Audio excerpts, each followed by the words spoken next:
वो देख के भी तो मेरी हार्ट बीट। ऊंचा बोलिएगा। नाम क्या? आपको अस्मा। अस्मा अस्मा अस्मा जी सर। और किन के थ्रू आई हैं? सर मैं आयशा जी के थ्रू आई हूँ। आयशा जी के थ्रू आए हो? अच्छा जी, फरमाएं कैसे सर आना ये हुआ? बात आपने मुझे ख्वाब में भी पूछी थी एक हफ्ता पहले। ख्वाब में क्या पूछा था मैंने? ख्वाब में मैंने आपको देखा तो ऐसे ही हम बैठे हुए थे जैसे अभी हम बैठे हुए हैं, बल्कि इससे ज़्यादा करीब थी मैं आपके। तो आपने मुझसे पूछा कि आपने दुआ की भी है? मैंने कहा हाँ जी आयशा जी ने करवाई थी। कौन सी आयशा जी? इतनी आयशा, जैसे अक्सर आप ऐसे कह देते हैं। तो मैंने आपको बताया कि आयशा नजम जी ने। तो आपने कहा अच्छा चलिए आंखें बंद कर लें अब, और आपने मेरे सर पे हाथ रखा और मैं वहीं गिर गई। अच्छा। हाँ जी। और उसके बाद मुझे कुछ ऐसी पिक्चर्स नज़र आई, काफ़ी ज़्यादा थी लेकिन एक याद रह गई। खाना काबा के ऊपर बस मुझे थोड़ी आग सी नज़र आई, और उसके बाद काफ़ी लंबा ख्वाब चला लेकिन याद नहीं, बस इतना याद था। सर मैंने दुआ की थी मई में, आयशा जी ने करवाई थी। फर्स्ट सेशन उनके घर थेरेपी सेशन लिया था मैंने। अभी ज़्यादा टाइम तो नहीं हुआ। तो सर लास्ट इधर बैठे हुए दो बातें याद आई जो अभी तक नहीं याद थी, पता नहीं क्या था, वैसे मुझे आज ही याद अभी यहाँ आई। सर मेरा 1 साल पहले अगस्त में सर्जरी हुई प्रोस्टेट ग्लैंड की, और पता चला कि वो कैंसर है, लो ग्रेड कैंसर है। और मैं लाहौर से हूँ, शादी सियालकोट हुई हुई है, 10 साल हो गए हैं, 2 बेटे हैं, एक 9 साल का है, एक 4 साल का है। तो मेरे लिए तो वो क़यामत थी। मैं वहाँ से यहाँ अपने पेरेंट्स के घर अभी तक हूँ। पैरोटिड ग्लैंड की सर्जरी आपकी हुई किस साइड की? राइट की हुई थी। तो उसमें पता चला कि कैंसर है अंदर? सर उससे पहले डायग्नोज ही नहीं हो रहा था। कुछ डॉक्टर्स के पास गई, वो किसी ने मजाक भी बनाया कि कोई ऐसी दर्द नहीं है आपको। और 2-2.5 माह तो सियालकोट में या लाहौर? सर लाहौर में उमर हॉस्पिटल, हर हॉस्पिटल में मैं गई। तो उसके बाद सर सियालकोट के एक डॉक्टर ने मुझे कहा कि आप ना अपना अल्ट्रासाउंड कराएं। मैंने वहाँ अल्ट्रासाउंड कराया तो उनको कुछ सस्पिशियस लगा। तो फिर बस यही ऐसे शुरू हो गया। कुछ डॉक्टर ने कहा कि ये टीबी है, काफ़ी मुझे ड्रिप्स वगैरह लगती गई। फाइनली एक ENT स्पेशलिस्ट के पास गई, वो हेड एंड नेक सर्जन थे। उन्होंने कहा आप MRI कराओ। उसमें जब उनको नज़र आया तो उन्होंने कहा इसकी सर्जरी होगी, लेकिन मैं भी ये नहीं बता सकता ये सुपरफिशियल है या डीप है, तो ये तो सर्जरी के बाद बताऊंगा। 2-3 घंटे लगेंगे। नेशनल हॉस्पिटल में सर्जरी हुई मेरी। नवीद असलम साहब तो नहीं थे? जी बिल्कुल। आपने हेड एंड नेक सर्जन का है और अप्रोच सिर्फ बोली है तो देखो मैंने पहचान ली। सर मेरे लिए तो वो फरिश्ता थे।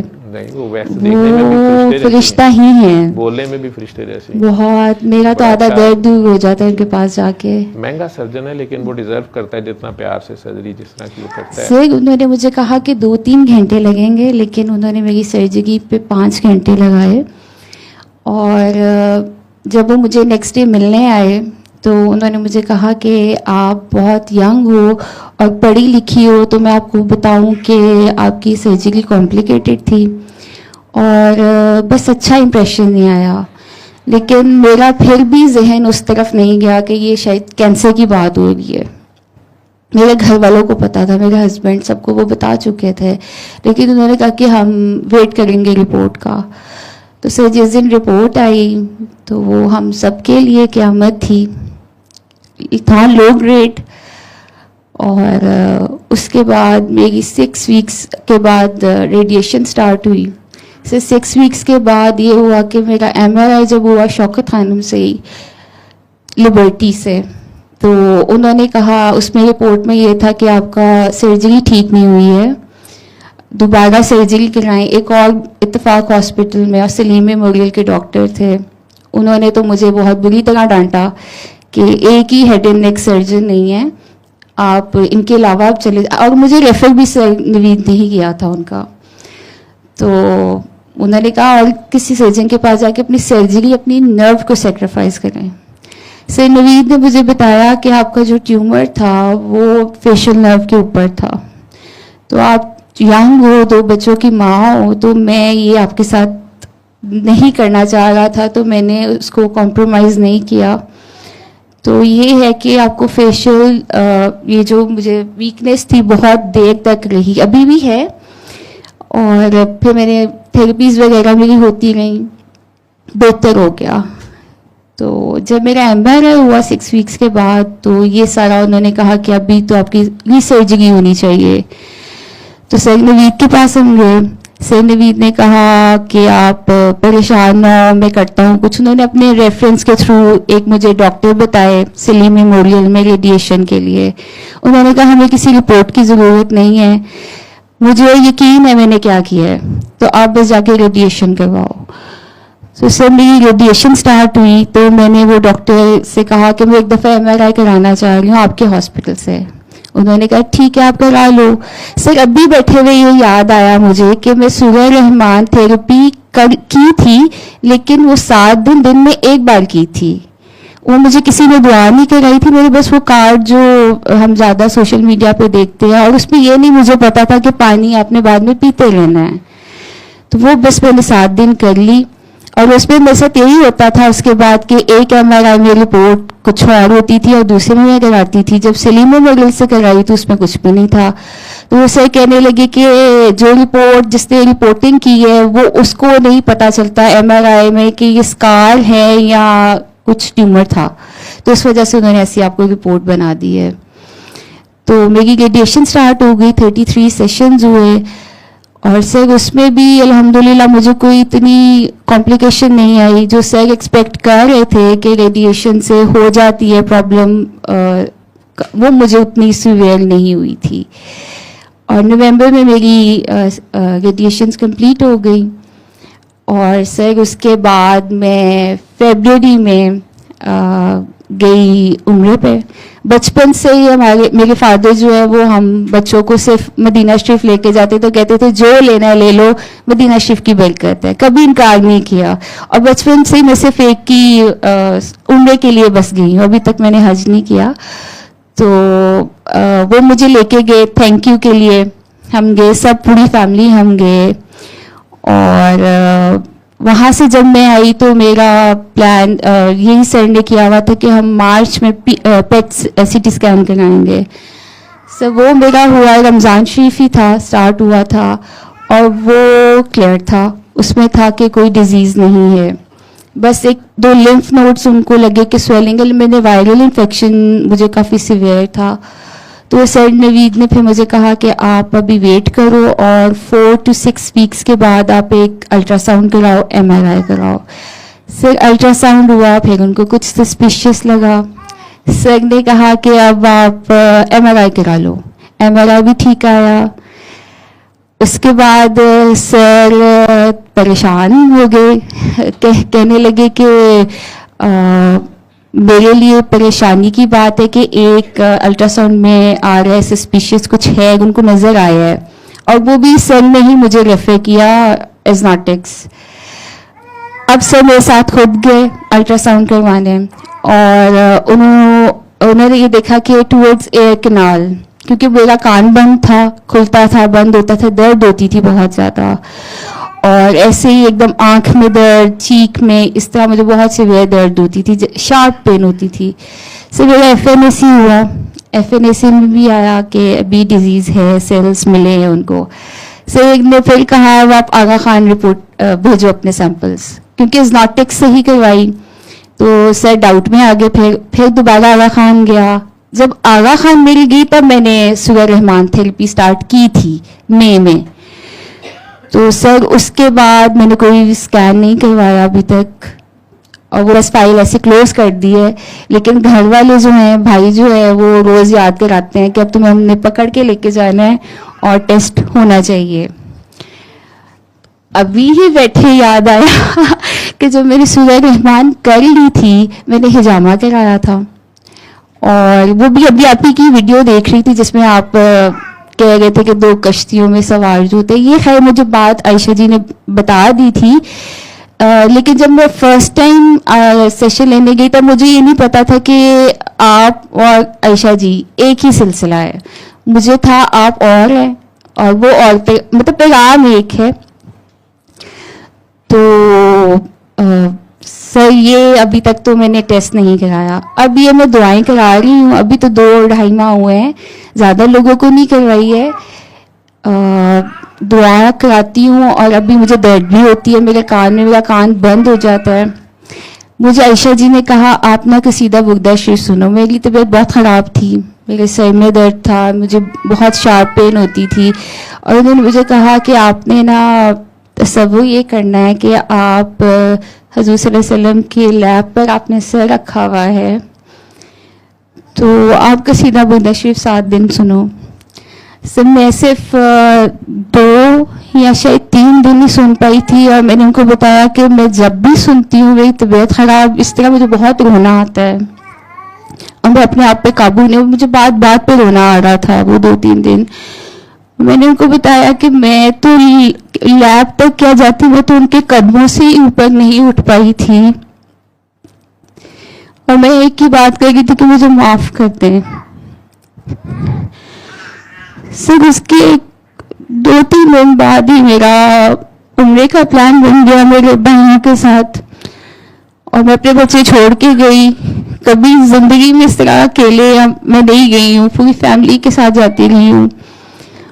और मैं मदीना शरीफ चली गई, गए ही हम डायरेक्ट मदीना शरीफ। सर वहाँ जितने दिन रही, कुछ दिन 2 बार भी गाजुल जन्ना की ज़ियारत की मैंने।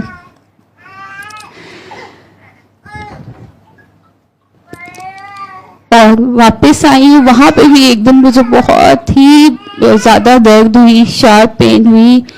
आयशा जी से बात की तो उन्होंने कहा कि आप ये देखो कि आप किस दर पे बैठी हुई हो, तो अपना फोकस वहीं रखो जहाँ पर आप हो।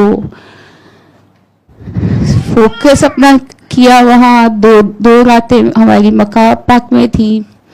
मियां भी साथ गए हुए थे? नहीं, मैं और मेरे 2 भाई, छोटे 2 भाई हैं मेरे, मैरिड हैं, हम तीनों गए हैं।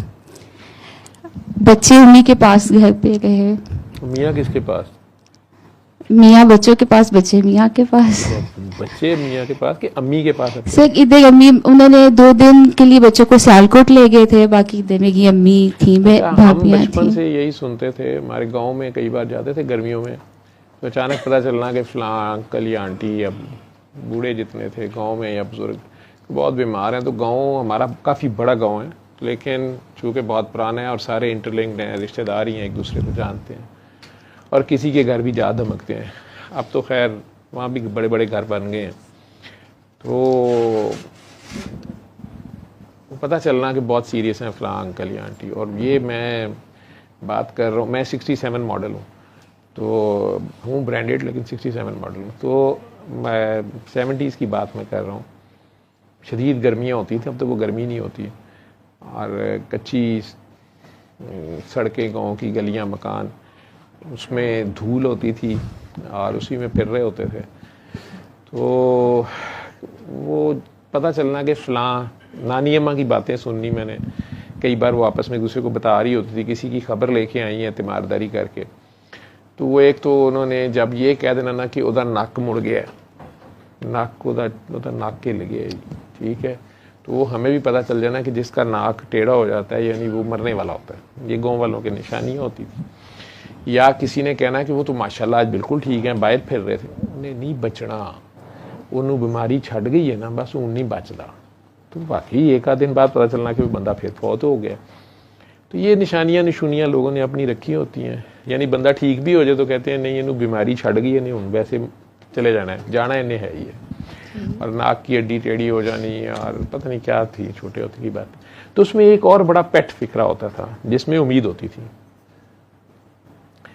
गाँव के साथ ही ननकाना साहब है, तो वहाँ लेके जाते थे, तो वहाँ 2 डॉक्टर साहबान होते थे, उनके बच्चे सुन रहे होंगे कई, अगर अब्दुल हई साहब और अब्दुल हकीम साहब, तो उन दोनों के बारे में भी एक कंपैरिजन गांव में ये नहीं होता था कि जो खबर लेने आता है उसने आगे से भी सारों की तीमारदारी ठीक ठाक करनी होती थी, घर वालों की, मरीज़ की भी, और उस पर कमेंट भी उसने देने होते थे कि इलाज ठीक हो रहा है या नहीं हो रहा है। तो उसमें अगर वो अब्दुल हई के पास जाता है और वो अब्दुल हकीम के पास लेके गए हैं, तो उसने ये भी उन्हें कहना होता था कि तुसी कल ही गए सो अब्दुल हकीम को, तुसी अब्दुल हई को लेके जाओ। और अगर वो अब्दुल हकीम साहब का फ़ैन है तो फिर अगर वो अब्दुल हई के पास गए हैं तो वो भी एक आते आते उन्होंने एक शोशा छोड़ा ना है कि जनाब आप उसके पास लेके जाएं, लेकिन आगे से एक फिक्रा और पता चलता था कि वो ना कहना कि उन्हें जवाब देता है उन्हें कि इन्हें नहीं बचना, इन्हें लाहौर ले जाओ, ठीक है। और ये मुझे ख्याल है कि हर जगह ही यूज़ होता है, इसलिए अब एक आम स्लैंग भी है कि इन्हें नहीं बचना, इन्हें लाहौर ले जाओ। तो आपकी मुझे समझ नहीं आई कि आपको घर वालों ने कहा कि ये बच गई, इन्हें सियालकोट ले जाओ, ठीक है। तो शादी सियालकोट हो गई। शादी सियालकोट वाले मेरे खिलाफ ही ना हो जाए तो टैंक भी नहीं सुना छोड़ते। तो वहां जाके बीमार हो गई आप? से जब से शादी हुई है बीमार वही ना बस। तो वो सियालकोट वाले जो हैं वो रिलेटिव्स हैं या आउट ऑफ फैमिली हैं? मेरे हस्बैंड आए हुए हैं मेरे साथ। आए हुए हैं वो काले लिबास वाले? नहीं, ये ग्रीन शर्ट में। अच्छा, ये क्या आपका कोई अपना बिजनेस है सर्जरी के हालात का? स्पोर्ट्स बिजनेस है जी, हाँ स्पोर्ट्स जी। है स्पोर्ट्स का? जी, स्पोर्ट गुड्स का? दो ही चीजें, या सर्जिकल हालात या स्पोर्ट्स गुड्स? स्पोर्ट्स तो आपका वेयर है। स्पोर्ट्स का है, ठीक, माशाल्लाह। तो वहां जाके आप बीमार हो गई, ठीक है। हालांकि सियालकोट वाले तो इतने चावल खिलाते हैं और खाते हैं, तो आपको लगता है चावल नहीं पसंद, तो आपको चावल ज़्यादा खाने पड़े तो आपने गुस्से में कहीं कर दिया हो, तो वो रोटेट कहीं पकड़ा गया। खैर, तो अब नवीद असलम साहब फाइनल क्या कहते हैं? सर उन्होंने तो मुझे कहा हुआ था कि बस अब ईद गुजरती है तो उसके बाद आप दोबारा MRI कराओ, सिलिम मेमोरियल ही जाओ।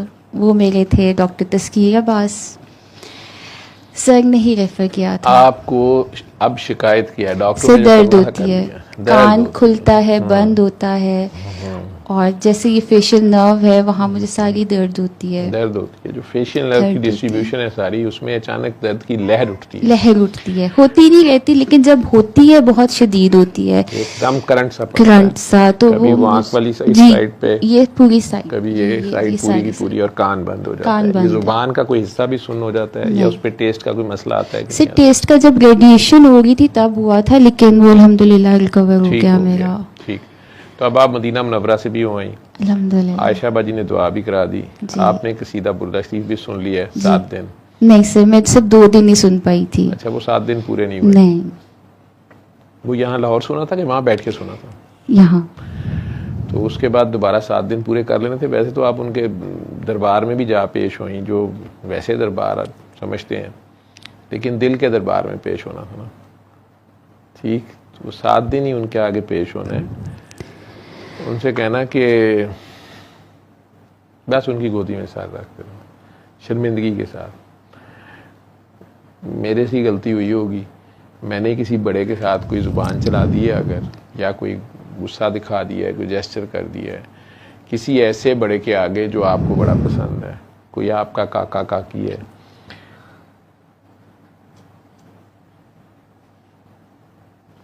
कुछ अली दे मलंग सुना होगा, अली का मलंग थोड़ा सा टर्म सुनते हो ना जी, तो गाने कलाम भी बने हुए, मैं ते अली दा मलंग, मैं ते अली दा, ठीक है। कुछ हुसैन के मलंग होते हैं, कुछ नबी के मलंग होते हैं। सर ये इस जर्नी में ये था कि शुरू से ही मुझे करबला जाने का बहुत शौक था, तो ये शौक 3-4 साल से बहुत ज़्यादा बढ़ा हुआ था। और पिछले साल जब बीमार हुई तो कोई जा रहा था तो मैंने हज़रत इमाम हुसैन के लिए ख़त लिखा। उन्होंने मुझे कहा कि आप ख़त लिखो, तो मैंने ख़त लिखा। मैंने कहा जब मैं ठीक होंगी तो मैं भी करबला जाऊंगी। तो सर जब मैं फरवरी में उम्र से वापस आई तो साथ ही पेट स्कैन और ये सब कुछ स्टार्ट हो गया, और दोबारा सेल्स मिले उनको। तो अब डॉक्टर नवीद ने तो यही कहा आप MRI करा लो और ईद के बाद करवा के आप मेरे पास आना। अब तो मैंने फिर उसके बाद कुछ भी नहीं, कोई टेस्ट नहीं कराया। आप बीच में ठीक होते हो, बीच में फिर एकदम से अलामात आती हैं, जी, दर्द होती है, जी। एकदम से यहाँ से कोई तार खींचता लगाता है, है। करंट लगता है, सिर्फ- खींचता है ना। मदीना शरीफ में से एक दिन मुझे दर्द हुई है, और उसके बाद जो मेरे कान में वो पॉपिंग साउंड सी आती थी, मैं कुछ सॉलो करती थी तो मेरा कान खुलता था, बंद होता था, वो बिल्कुल ठीक रहा 3-4 दिन। और मैं बार बार देखती थी कि ठीक है, खुद सॉलो करके या टेस्ट करती रहती थी अपने आप को, तो वो ठीक था। तो अब सही, एक तो ये कि जब मैं दुआ भी किसी को करवाती हूँ तो मेरी तबीयत ख़राब होती है। मैं जब उर्स पे भी गई तो मैं आपके बिल्कुल पीछे 6th या 5th रो में थी, मैंने मास्क लगाया हुआ था और बस आप सबके सर पे प्यार भी दे रहे थे, तो मुझे बस साथ साथ ये भी कह रहे थे कि यार खड़े ना हो। तो अब मैं कंफ्यूज थी, अब इनकी कौन सी बात मानूं। एक तरफ कह प्यार भी सबको दे रहे हैं सर पे और दूसरी तरफ कह रहे हैं यहाँ से चले भी जाएं। तो फिर मैं चुप करके बाहर चली गई और जाके आयशा जी को कहा कि सर से मिलना है, लेकिन बाहर आ गई हूँ अब। तो उन्होंने कहा बाहर जाके खड़ी हो जाओ क्योंकि रश बहुत ज़्यादा है, तो हो सकता है आपकी मुलाकात। मैं कह रहा था जी जी कि सर, आप यहाँ से चले जाएं जी, कि लंगर खवातीन के लिए शुरू हो गया था और सर जेंट्स को जगह नहीं और थी। जेंट्स ने अंदर आके दुआ नहीं की थी। जी, जी। वो सारे जेंट्स वो हॉल में बैठे हुए थे। जी कैमरा मैंने बाद में देखा है उसमें रिकॉर्डिंग में कि उधर के कैमरे में भी वो मर्द हजरात पूरा हॉल वो भरा हुआ था। वो सारे अब वेट कर रहे थे कि हमने भी अंदर आके दुआ जी। करनी। तो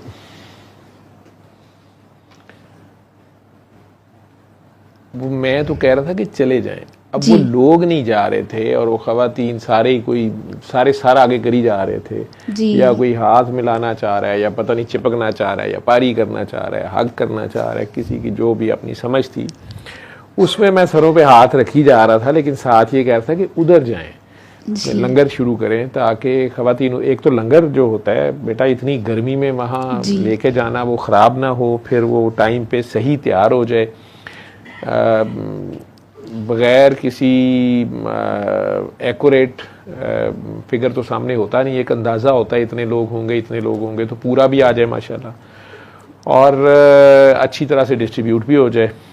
ठीक है, अब ये सारे एक सीक्वेंस में ही था ना, जितनी औरतें थीं अब उतने ही मर्द थे, वो सारे उस जगह पे आ नहीं सकते थे, लंगर वाली जगह पे भी नहीं आ सकते थे। तो वो था कि अब खवातीन उधर चले जाएं और मर्द इधर आ जाएं। आप काफ़ी समझदार हैं तो आप दोनों बातों में एनालाइज कर रही थी कि ये मानूं कि वो मानूं। जी। तो ये सोचो कि ये जो 2-4 दिन ठीक रहते और एकदम फिर ऐसे होता है, उससे थोड़ी देर पहले किस पे गुस्सा आता है या किसके साथ किसको जेस्चर दिखाती हो या किसके आगे बोल जाती हो, बाहर से नहीं तो अंदर से बोल जाती हो। ठीक है, तो वहाँ से पता चल जाएगा कि क्या मसला हो रहा है। ठीक है, कुछ लोग होते हैं जिनका अल्लाह के यहाँ दर्जा ज़्यादा होता है, जैसे माँ बाप का दर्जा ज़्यादा ही होता है। सबसे पहले वली अल्लाह जिन्हें आप ज़िंदगी में मिलते हैं वो आपके माँ बाप होते हैं। आपके माँ बाप हों या आपके खावंद के माँ बाप हों, माँ बाप ही है ना। आप खुद माँ हो तो आपको पता है कि ये किन मराहिल से गुजरता है बंदा। 9 महीने क्या क्या पापड़ बेलने पड़ते हैं। फेवरेट चीज़ की खुशबू भी अब अच्छी नहीं लग रही होती, अजीबोगरीब चीज़ें खाने को दिल करता है और कुछ नहीं तो मिट्टी खाने को दिल करता है। ठीक है, लेटने पे सांस खराब है, बैठने पे आवाज़ आ रहे हैं, जिस्म फिगर का कुछ हाल हुआ है। वो 9 महीने और फिर बड़ी तकलीफ से दर्द में वो सारा और जान पे खेल के सर पे कफन बांधा होता है माँ ने। जब वो बेबी पैदा हो रहा होता है उसके साथ कुछ भी हो सकता है। एक बहुत बड़ी ड्यूटी है।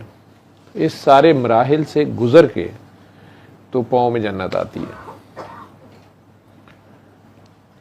तो वो पहला जो वली अल्लाह जिससे बच्चा मिलता है वो उसके माँ बाप होते हैं। जी।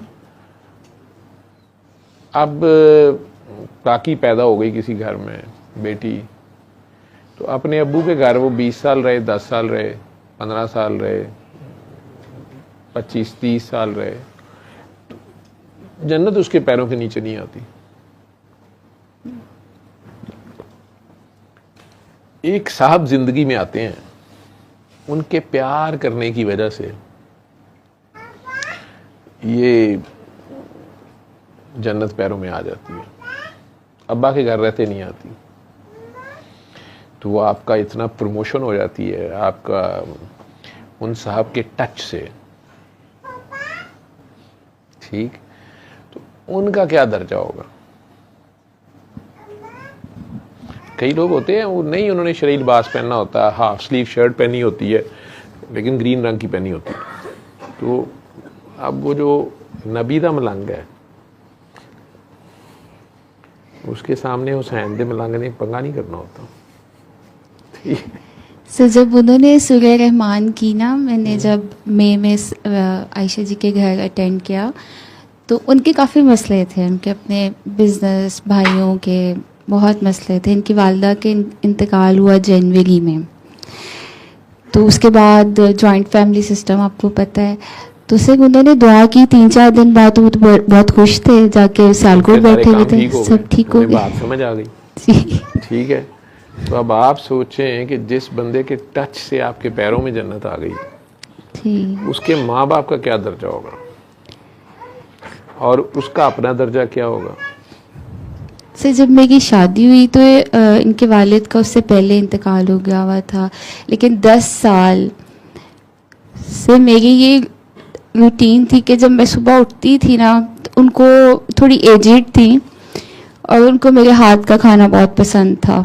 उनकी प्रेफरेंस होती, जैसे बुजुर्ग होते हैं वो बहाना कोई होता है कि कुक ने अच्छा नहीं बनाया, तुम बनाओ, या मेरी ये फेवरेट चीज़ है। इनके अब्बू का वो करती थी हर थर्सडे। तो अक्सर मैंने उठना तो उठते ही मुझे देख के उन्होंने कहना आज तुम मेरे लिए गुड़ वाले चावल बना दो। तो मैंने बना क्या ना सियालकोटी ना चावल नहीं हाँ जी मेरा जी ऐसे वो मेरे वाले साहब कहते होते हैं कि रूढ़ी पे भी चावल पड़े होंगे वो नहीं छोड़ने। ऐसे है। तो अच्छा खैर आगे चलो। तो सर ये था कि मुझे में चावल मशहूर हैं यहाँ के। जी जी बहुत अच्छे बनते हैं ब्लडी कर्नल चावल हैं लेकिन जी जी कर्नल नहीं है लेकिन है वो जरा रैंक्ड चावल है जी। तो सर ये था कि मुझे अचीवमेंट लगती थी कि जब वो पेट भर के खाना खाती थी, मैं कुछ बनाती थी तो मुझे बहुत खुशी होती थी। और मेरी दुनिया सिर्फ यही थी कि मेरे बच्चे अच्छा खाना खा रहे हैं। वो अच्छा खाना जब खाती थी तो मैं बहुत अच्छा सुकून से सोती थी कि उन्होंने खाना अच्छा खाया है। तो प्यार भी करती थी, लेकिन से जॉइंट फैमिली सिस्टम में वो फिर एक मुझे ये लगता था कि जब कोई ऐसी कोई मेरे अगेंस्ट बात होगी तो वो अब से वो हयात नहीं है, तो मैं खैर बहुत मसले हो जाते हैं रहते हुए। अब मुझे ख्वाब में कई दफ़ा आई हैं, जब उनकी डेथ हुई तो मैं ज़्यादा देर तो नहीं वहाँ रह सकी, बहुत सर्दी थी और तब मेरी रेडिएशन अभी ख़त्म हुई भी थी। फिक्र करती थी, प्यार भी करती थी मुझसे, बहुत करती थी और मैं भी कोशिश करती थी, लेकिन कभी हो जाता था कि घर की ऐसे कोई बात हो जाती थी कि जिसमें मैं अपनी बात उनको बताती थी तो वो मुझे हमेशा यही कहती थी कि तुम चुप रहा करो, तुम ना किसी को जवाब ना दिया करो, तुम जो वो वैसा है मुझे उसका पता है, लेकिन तुम ना कुछ कहा करो, उनको कुछ तुम चुप कर जाया करो। तो तब से ये लगता था कि मुझे ही चुप करा दिया जाता है, चुप कराते हैं, सिर्फ वही अपनी गलतियां समझ आती हैं। लेकिन उनकी एक चीज मैं मिला तो नहीं हूँ जी, वफादार बहुत थी जी, वो वफादार बहुत थी और ये उनकी एक ऐसी ट्रेट है जो अल्लाह को उनकी ये आदत बहुत पसंद थी। से जब भी कब्रिस्तान पता जाती चला थी, मुझे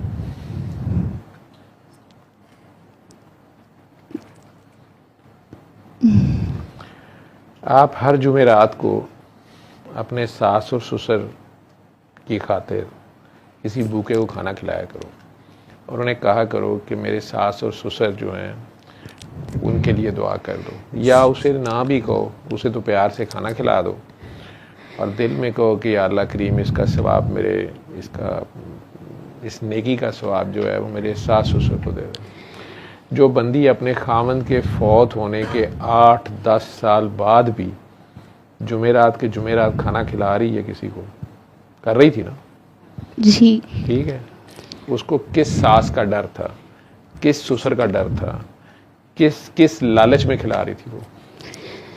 से जब ये थेरेपी मैंने स्टार्ट की तो जब पता चला कि प्रैक्टिकली करना है तो उसे 2 महीने हो गए हैं। मैं भी ये कर रही हूँ, खुद घर तो नहीं बना रही लेकिन वही किसी के घर आसानी चली जाए। तेरे हाथ के खाने का उन्हें बड़ा मजा था जी, और तूने अपने हाथ का बना के जब किसी को खिलाना है तो मजा तेरे हाथ का जाएगा उधर। वो जो किचन में तू खड़ी होगी थोड़ा तेरे मुंह को इधर पसीना आएगा, तेरी फेशियल नर्व जो है ये एक्टिव होगी, इसको थोड़ी झुरझुरी आएगी, ठीक है, और ये जाग जाएगी। सर वो कब्रिस्तान भी मेरे साथ ही जाती होती थी, उनके वालिद की कब्र पे। अपने वालिद की कब्र पे या इनके अपने खावन की। मार खप गया सी। हाँ, कोई उनके साथ नहीं जाता था, कोई कहता था कि औरतों का जाना मना है, कब्रिस्तान में जाना मना है, इन्होंने जिंदा मार दियो जी, इन्होंने वैसे जिंदा गोली मार दियो, लेकिन कब्रिस्तान उंज सूटा हो, लेकिन वैसे नहीं कब्रिस्तान जा सकती। बेटा ये करबला के बाद बहुत सी कुछ सारा कुछ खुद ही बना है जी। मैं कुछ नहीं कहता, लेकिन वो क्यों जाती थी? और जाकर इनके वालिद साहब कोई वली अल्लाह थे, बाबा जी थे, मन्नत मानने जाती थी, चढ़ावा चढ़ाने जाती थी, कब्र परस्ती करने जाती थी। उस शख्स ने उसे कौन सा ऐसा प्यार दिया कि वो इतने साल बाद भी उस गले सड़े मुर्दे को या उस कब्र को या उस कब्रिस्तान में जहाँ दिन में से गुजरते हुए डर आता है, ठीक है। वो अलहदा बात है कि हमारी ऐसी दिलेर कौम है कि इन्हें तो अब रात को भी कब्रिस्तान से डर नहीं आता, जाके मुर्दे का भी कफन उतार लाते हैं। और ये आपने लाइव में बता दिया है कि आपको मैं ख्वाब में नजर आया था जी, पिछले हफ्ते देखा। पिछले हफ्ते। तो उस बेचारे का कारोबार 4 पैसे हैं उसके, आपको पता है हुकूमत ने ख्वाब देखने पे टैक्स लगा दिए। उन्होंने कहा जी ये ख्वाबां च करोड़पति हो जाते हैं, ठीक है। तो जो साजे गामे साके ने उन्हें कहना ख्वाबियां के ऊपर भी टैक्स ला दो। तो आपने अगर ख्वाब देखा भी अच्छा ख्वाब, ठीक है, अब मुझे अगर बताएगी आप मेरे ख्वाब में आए थे, मैंने आइंदा जो मुझे कहेगा मेरे ख्वाब में आए थे, मैं तो वह टैक्स लाना, ठीक है, आन जान का किराया, रिटर्न टिकट, ठीक है, ये मुझे देना पड़ेगा तुम लोगों को, क्योंकि ये तो सबूत होगा कि मैं गया था अपने खर्चे पे और अभी तक आपने TADA नहीं भेजा। और आपको पता है मैं शुक्रिया नहीं देता, ठीक है। मनशा भाई ने लोगों को बताया कि ये सिर्फ शुक्रिया नहीं देता, ठीक है। तो ਤੁਹਾਡੀ ਮਿਹਰਬਾਨੀ ख्वाब वेख लो तो दसिया ना करो, नहीं तो टैक्स लग जाएगा, ठीक। वो सारी दुनिया की औरतों से सवाल है मेरा, जो यहाँ बैठी हो, जो सुन रही हो, वो औरत हर जुमेरात के जुमेरात किसी भूखे को खाना खिलाती, मोहल्ले में किसी घर खाना बेचती होंगी या किसी भी को। सर घर पे हेल्पर्स होते थे, वो खा लेते खिला देती थी, या कोई इनके गांव की थी, एक उनकी बेटी बनी हुई थी, वो आ जाती थी तो उनको उसको दे देती थी। वैसे भी वो बहुत ज़्यादा हेल्प करती थी। कितने बच्चे हैं उनके? 9, 8 बेटे 1 बेटी। कितनी उम्र थी उनकी? 75 होगी, 70s में होंगी। कितनी बीमारियां थी उन्हें? सर उनका हार्ट जो है ना, जब मेरी शादी हुई उसके 1 साल बाद उनको हार्ट अटैक हुआ। तो लाहौर शादी के 1 साल मेरी शादी के 1 साल बाद, 1-1.5 साल बाद, हाथ के खाने खा के 1-1.5 साल बाद। तो सर वो डॉक्टर ने कहा कि इनके जो आर्टरीज हैं वो ब्लॉक हैं, तो ये अल्लाह ही इनको चला रहा है। तो सब ने ये डिसाइड किया कि इनकी ओपन हार्ट सर्जरी हम नहीं करवाएंगे। इतना तो मानते हैं अल्लाह को जी। जहाँ से हमें बात समझ नहीं आती सी ये अल्लाह दी कोई मर्जी है, हजे तक साड़ी मर्जी नाल नहीं चल सकता है। साड़ी मर्जी होए तो असीं हुणी बंद कर दी जी, ठीक है। तो डॉक्टरों का इल्म बहुत बड़ा इल्म है जी सर, लेकिन महदूद इल्म है जी, ठीक है। और जो डॉक्टर जवाब दे देंगे ना, मतलब नहीं होता, इसका मतलब ये नहीं होता कि अल्लाह ने जवाब दे दिया, बिल्कुल ठीक है जी सर। जहाँ डॉक्टर खत्म होते हैं वहां से तो भी अल्लाह शुरू हो रहा होता है। याद ही तब आता है, याद ही तब, उससे पहले तो डॉक्टर ही अल्लाह बने होते हैं। नौज़ुबिल्लाह, अस्तगफिरुल्लाह, तौबा तौबा, लेकिन नहीं, जाते उधर ही हैं। तो डॉक्टर आते ही याद, जब जरा दर्द हो तो डॉक्टर याद आता है, अल्लाह नहीं याद आता। लेकिन जब डॉक्टर जवाब दे देते हैं कि इन्हें नहीं बचना, और लाहौर के डॉक्टर भी जवाब दे देते हैं कि इन्हें नहीं बचना, तो फिर अल्लाह ही याद आता है जी। और वो अम्मा जी जो थी 70-75 साल की उम्र तक अपनी होशो हवास में थी, एक्टिव थी। 2-3 दफ़ा उनको ऐसा हुआ कि हमें उनको लाहौर लेकर आना पड़ा, डॉक्टर नुमान के पास बह गया इंटरनेशनल।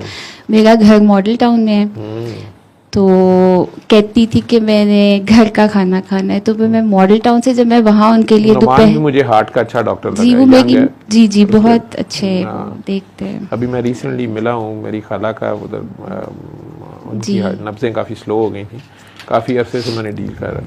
जी तो वो चूँकि रात को इमरजेंसी गई तो उन्होंने समझा पेसमेकर डालना पड़ेगा, 2-3 दिन दाखिल भी रहा। फिर मैं गया तो उसने बड़ा रिकॉर्ड किया और फिर आखिर में यही फैसला हुआ कि नहीं, पेसमेकर की ज़रूरत नहीं है।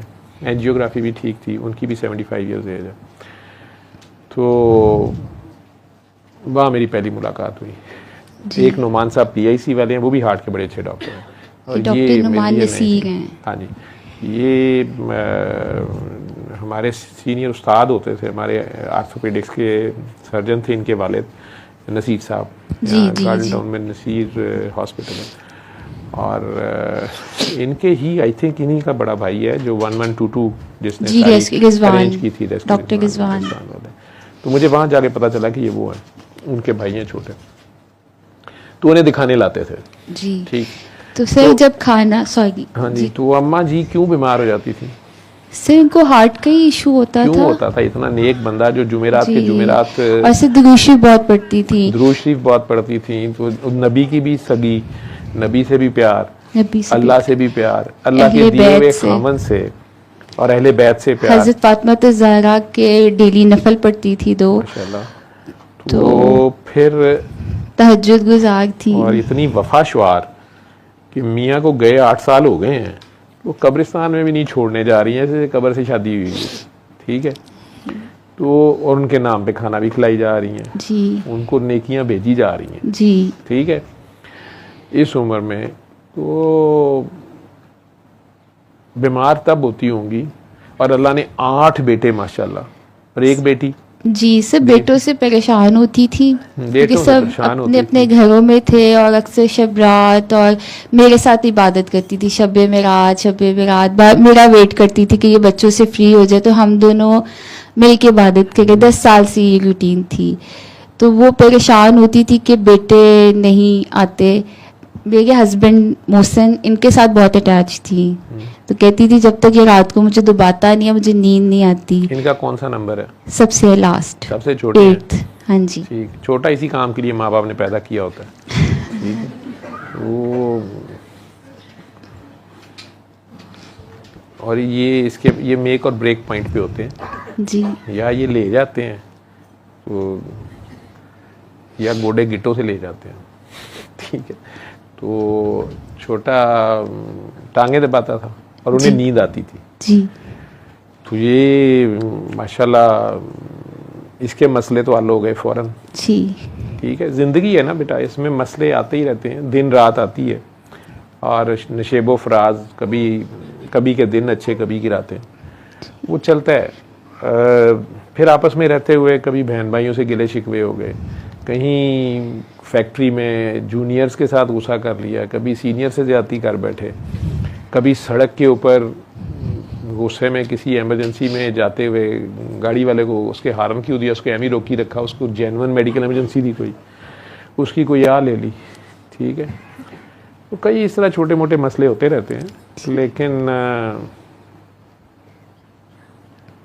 अच्छा इंसान वो होता है जिसको जितनी जल्दी खुदा याद आ जाए, नबी याद आ जाए, अली याद आ जाए, घर याद आ जाए, असल घर जहाँ जाना है। तो उन्हें भी आशा जी ने दुआ कराई और उनका मसले आप कह रही हो 4-5 दिन में ठीक हो गए, नज़र न ला दी गरीब नू। ठीक है, फिर उनको आयशा जी ने सियालकोटियों का ये मसला आता है कि ये होते बड़े नाजुक मिजाज हैं। अच्छा ठीक है, बड़ी खैर चलो छोड़ो, पर इनके मुर्गों के बारे में एक बात कही जाती, वो नहीं कहता मैं। तो मतलब बड़े बीबे से लोग होते हैं, सादे से, तो जल्दी घबरा जाते हैं। ठीक है, ज़्यादती नहीं करते किसी से, खाम खा किसी से हो जाए तो कहते कुछ नहीं। तो उसका तो अल्लाह ने फट ठीक कर दिया, उसने अपनी गलती पिक कर ली, दिल साफ किया होगा, चुप करे काम पे लग गया होगा, तो बेबे दियां दुआवां ने लईयां ने। ठीक है, इनू भाग लगने ने। ठीक, और बेबे ढूंढ के काकी भी उसको ऐसी लेके दे गई है। बस काकी जी जरा लाहौर दा थोड़ा जहा नखरा है, ठीक है। सर अब तो नहीं रहा, अब तो 10 साल हो नहीं गए। अभी थोड़ा सा निकल रहा है, बीच बीच में कान कहीं फरिश्ता खींचता है कि पलट तेरा ध्यान किधर है। तो अल्लाह खैर करेगा, कुछ नहीं है तुझे, दुआ करके पानी पीती रहे, बस गुस्सा नहीं करना सर बड़ों वो के आता है, साथ। गुस्सा आता है तो वो फिर आयशा जी ने कहा, मुझे 2 बार ये थेरेपी करवाई, नेम थेरेपी जो अपना थी। नाम पढ़ा करो, जी। प्यार से अपने पढ़ा ऊपर करो। से प्यार ही नहीं आता, पढ़ती हूँ नहीं ना उतने तो- प्यार से पढ़ना है, उसमें की जो है ना, उसमें जो राज है जी वो पढ़, प्यार उसका राज है। गुस्सा ही तो बीमारी है, गुस्सा तो शराब है, शराब पी लो, सूअर खा लो, गुस्सा खा लो, बात तो एक ही है, तीनों हराम है। हराम मतलब मना है, जी मना किस लिए है, अल्लाह का तो उसमें कुछ नहीं जाता। जी यहाँ पे शराबें पी रहा है, सूअर खा रहा है, तो अल्लाह को क्या जाने, हमारा नुकसान होता है, जी ठीक है ना। जैसे एक बच्चा है, उसके लिए बिजली का स्विच हराम है, आप उसे जाने देंगे बिजली के स्विच की तरफ, ठीक है। और स्पेशली इस मौसम में जब वैसे ही हर शय जो है वो मस्तानी हुई पड़ी है, सावन के बड़े झूले, तो हर शय इस वक्त आई लव यू के मोड में है। तो खंबे दे उथू नंगो तो फड़ लेंदा है, और तो और पानी शराबी हुआ है, कोई पता नहीं, कभी बादल शुरू हो जाते हैं, कभी आंधी, कभी दरख्त, कभी नदी, कभी नाले, कभी पत्थर, कभी पहाड़, हर शय अपनी मस्ती में धमाल कर रही है, तो कोई पता नहीं चलता। तो उसमें बच्चे को आप जो है, माँ कभी भी गरम गरम चाय का कप नहीं पकड़ने देगी, स्त्री नहीं पकड़ने देगी, उसके लिए हराम है, जी ठीक है ना। इसी तरह अल्लाह ने भी हमें माँ की तरह बड़े प्यार से बताया है कि यार गुस्सा नहीं खाना, स्पेशली बंदे का दर्जा हाई है। जिस मोहसिन की वजह से, देखो ना, ताइफ वाले ना बनो तुसी, नबी करीम सल्लल्लाहु अलैहि वसल्लम जन्नत लेके जा रहे हैं उनके लिए, और वो आगे से पत्थर मार रहे हैं, ठीक है। इसी तरह जिस खामंद की वजह से पाँव में जन्नत आ गई है, उसी को आप पत्थर मार रहे हो। ख्याल में मार देता ना बंदा, ये इधर वाला दांत क्रीचता ना बंदा, तो अच्छा आवे से, तो मोहसिन का क्या है, मोहसिन तो डर ही जाता है, ठीक है। मैंने लगता है भी छोटा है कार, तो जो छोटे होते हैं बड़े खतरनाक होते हैं, ये बड़ी छेती मीसने बन जाते हैं, तो फौरन ये हार मान लेते हैं, फौरन डर जाते हैं। तो अल्लाह को कई बार गुस्सा आ जाता है कि यार ये अपने मोहसिन के साथ क्या सलूक कर रही है, ठीक है। तो वो तार यहाँ से खिंचती है, और अम्मा जी ने तो प्यारी बड़ी है, लेकिन मोहसिन थोड़ा ज्यादा प्यारा है, ठीक है। और अम्मा जी साथ ही होती हैं, मेरे पुत का ध्यान रख दी कि नहीं। सर बहुत बार ख्वाब में भी देखा है उनको मैंने। तो वो उनके नाम पे जुमेरात को कुछ खाना पीना देती रहेगी, ठीक है। तो या फिर उनकी चुगलियां किया कर, जो उनकी गंदी बातें थी ना, जिन्हियां गल्लां तू दुखी है, वो कोई बंदा लब जिन्हों तू दोज़ख से कलना चाहनी है, ठीक है, ਉਹਦੇ ਨਾਲ चुगलियां कर, ठीक है। अम्मा जी के गुनाह तेरे खाते में आई जाएंगे, अम्मा जी और खुश होंगी, तेरी नेकियां अम्मा जी के पास जाई जाएंगी, अम्मा जी और खुश होंगी। ये जिहदे को तू बदला लेना है, ਉਹਦੇ ਨਾਲ तू नेकी चुगलियां कर, वो गुनाहगार होएगा, अम्मा जी के गुनाह ਉਹਦੇ ते तेरे खाते च लिखे जाएंगे, ठीक है। तो तेरी ये बीमारी अम्मा जी उधर से भी दुआ दे देंगी, अल्लाह इहदा भला करे। सर बहुत रोई थी जब मेरा उनको पता चला था, रिपोर्ट जिस दिन आई थी, तो बहुत रोई थी कि अस्मा के साथ ये क्यों हुआ। यानी उन्होंने दुआ कर दी ना, ठीक है। करती थी मेरे लिए, तहज्जुद में भी दुआ करती थी, तो फिर उनकी दुआएं तो तुझे लगी हुई हैं। तुम्हें इतना अच्छा सर्जन मिल गया है, बड़ा महंगा है, स्मार्ट बड़ा है, माशाल्लाह। दोनों मियाँ बीवी बड़े प्यारे हैं। मेरा उनसे 27-28 साल का ताल्लुक है, ठीक है। और मेरे तायाजाद थे, बड़े भाई थे, जज थे असलम खोखर साहब, तो उन्हें भी यहाँ कैंसर हो गया था इस एरिया में। तो पहले फैसलाबाद में वो उस वक्त रह रहे थे, वहाँ उन्होंने किसी को दिखाया, एक सर्जन थे वहाँ, शाह साहब बड़े अच्छे, उन्होंने ऑपरेट किया, प्लास्टिक सर्जन सारा कुछ, लेकिन वो दोबारा कर गया। शौकत खानम आए तो उन दिनों ये शौकत खानम के विजिटिंग सर्जन थे और प्लस इत्फाक भी आते थे। तो फिर इन्हें वहाँ का किसी ने इनका बताया, इन्हें वहाँ दिखाया, फिर इत्फाक आए, मैं मिला इनसे, मैं इत्फाक होता था, तो बड़े प्यार से बोलते हैं धीमे। फिर ये शेख जायद में आ गए थे, वहाँ से रिटायर हुए हैं प्रोफेसर। तो मैं ENT में जब कोई मसला होता मैं इनके पास रेफ़र करता था। तो इन्होंने उनकी सर्जरी उस वक्त की, खैर वो कामयाब, वो सारी ग्राफ्टिंग भी की, सारा कुछ किया, लेकिन वो कैंसर उनका फैल गया हुआ था लोकल। तो बाद में उनकी कुछ अरसे बाद वो तो अल्लाह से जा मिले। मेरा नवीद असलम साहब से तब से ताल्लुक़ है। और अभी रिसेंटली मेरी नीस जो है, भाई की बेटी, उसने अपने नाक के ऊपर सर्च कर ली। तो पहले तो मेरी जान खाती रही, तो मैं उसे कहता रहा तुझे कुछ नहीं है, तुझे वैसे एलर्जी है, तुझे गुस्सा उसको बहुत नाक पे रखा हुआ है उसका, ठीक है। तो छोटे भाई को गलत बात नहीं, उसका मसला ये है कि वो किसी को तंग नहीं करती, लेकिन उसे कोई तंग कर दे तो फिर वो छोड़ती भी नहीं, देर एंड देन फैसला हो जाता है। तो वो मैं उसे कहता हूँ कि यार तू समझदार बंदा है, लेकिन वो बहरहाल। तो अब उसने कहा कि ताया बुआ आपको तो हर चीज़ कुछ नहीं होती है, ठीक है, हर काम में आपने कहना होता कुछ भी नहीं है। तो मैंने पढ़ लिया गूगल से, तो आप मुझे अच्छे जो है ना ENT डॉक्टर का बताएं, मेरा मसला ENT का है। मैंने कहा जी अच्छी बात है। तो मैंने नवीद साहब का बता दिया। वहाँ गई तो वो आके बड़ी खुश, तो मुझे कहती है एक तो मुझे डॉक्टर बड़े पसंद आए, और उन्हें मैं बहुत पसंद आई हूँ। और उन्होंने कहा कि बड़े कम पेशेंट्स इतने लर्नेड होते हैं, तुम अपना पूरा पढ़ के आई हो, तैयारी करके आई हो, और आई डू एग्री कि तुम्हारे नाक में ज़रा मसला है, तो CT स्कैन कराते हैं, फिर देखेंगे सर्जरी की ज़रूरत है कि नहीं है। तो कहती देखा, और वो उन्हें आपका पता था, लेकिन वो ये कह रहे थे कि नहीं नहीं तुम ठीक कह रही हो, और ये तुम्हारी हड्डी थोड़ी सी नाक की टेढ़ी है, साइनसिस में मसला है, तो तुम CT कराओ। तो फिर अब उसका जो वालिद है मेरे से छोटा, खालिद मुझे बहुत गहरा जानता है, वैसे भी हम सब में से बाबा जी का उसका एक ख़ास ताल्लुक है, डिफरेंस। तो वो चुप था और बार बार कही जा रहा था मुझे कि कराना है CT स्कैन और सारे। मैं कह जी बिल्कुल कराना है। तो फलां ब्लड टेस्ट भी कराने हैं, क्योंकि वो तो इतनी बहादुर है कि उसका अगर ब्लड सैंपल लें तो बेहोश हो जाती है। तो वो मैंने कहा, मैं कि इसको कहना कि इधर को देखती रहे और ब्लड सैंपल भी देना ही देना है। तो उसमें उसने थोड़ा सा मुझे कहा कि तैयबू मेरा ख्याल है कि ब्लड का कोई मसला नहीं, आप ठीक कह रहे हैं, सिर्फ नाक का करा लेते। मैं कह नहीं, डॉक्टर साहब ने लिखा है ना तो ये कराना है। तो वो करा लिया सारा कुछ। तो फिर मैं गया तो उसकी शक्ल से मुझे पता चल गया कि सारे टेस्ट नॉर्मल आए हैं CT स्कैन्स में। क्योंकि हमारे पाकिस्तानियों का ये बड़ा मसला है कि ये जब टेस्ट कराते हैं बड़े बड़े महंगे, तो फिर ये बड़े मायूस होते हैं और ये परेशान हो कहते कुछ भी नहीं निकले, एवं ही इन्ने हज़ार लाता है, ठीक है, इन्ने हज़ार दे टेस्ट कराए, शौकत खानम तू नॉर्मल दे छड़े ने, ठीक, शौकत खान वाले का कसूर है। आया खान वाले एवं ही तमाशे बनाए, एवं ही पैसे वटन का तरीका बनाया है। जिन्होंने पूछो टेस्ट किन्ने कहे सन, मैं आपे ही करा ले।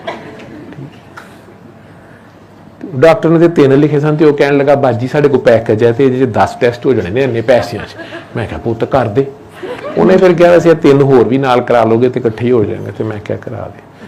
वो तो 30,000 रुपया बिल बनया, नाले वो सोना होंदा नहीं, वो जड़ा कि मेरी आई जी MRI, अच्छा वो भी कराया। अच्छा फिर क्या, कुछ भी नहीं निकला, शदीद परेशान, कुछ भी नहीं निकला, सब नॉर्मल आए ने।